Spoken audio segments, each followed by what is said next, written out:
మా బ్రో పండక్కి స్వాడు, తాడు బాంబు, పేపర్ బాంబు, వంకాయ బాంబు అన్నీ సెట్. క్రాకర్స్ అందరూ కాలుస్తారు మా బ్రో. నీకేమైనా కాలితే ఏం చేస్తావు? టూత్ పేస్ట్ ఉందిగా. క్రాకర్స్ బర్న్ చేసే కాసేపు ముందు ఒక ఫస్ట్ ఎయిడ్ కిట్, బకెట్ నిండా వాటర్, సిల్వర్ నైట్రేట్ జెల్ రెడీగా ఉంచుకోండి. ఎప్పుడు ఏం జరిగిద్దో చెప్పలేం. మా బ్రో చెప్పినట్టు toothpaste, ice, oil, butter ఇలాంటివి అస్సలు అప్లై చేయొద్దు. దీనివల్ల ఇంకా ఇన్ఫెక్షన్ అయ్యే ఛాన్స్ తప్ప తగ్గే ఛాన్స్ అయితే ఏమీ లేదు. Burns 3 types. Mild, moderate, severe. మైల్డ్‌లో వచ్చేసి స్కిన్ కొంచెం రెడ్‌గా అయ్యి పెయిన్ ఉంటది స్లైట్‌గా. ఇలా జరిగినప్పుడు 10-20 మినిట్స్ వాటర్‌తో వాష్ చేసి అలోవెరా జెల్ గాని, లేదంటే సిల్వర్ నైట్రేట్ జెల్ గాని అప్లై చేయండి. సెకండ్ వచ్చేసి బ్లిస్టర్స్ బొబ్బర్‌లా ఫార్మ్ అయిపోతాయి. ఇవి చాలా మంది పగలగొట్టేస్తారు. ఇవి అస్సలు పగలగొట్టకూడదు.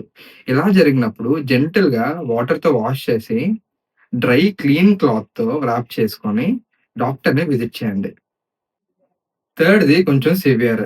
ఇందులో స్కిన్ అంతా పీల్ ఆఫ్ అయిపోయి మజిల్స్ కనిపించేంత డీప్ బర్న్స్ అయ్యి స్కిన్ బ్లాక్‌గా టర్న్ ఔట్ అయిపోతుంది. ఇలా జరిగినప్పుడు ఇమ్మీడియేట్‌గా హాస్పిటల్‌ని విజిట్ చేయండి.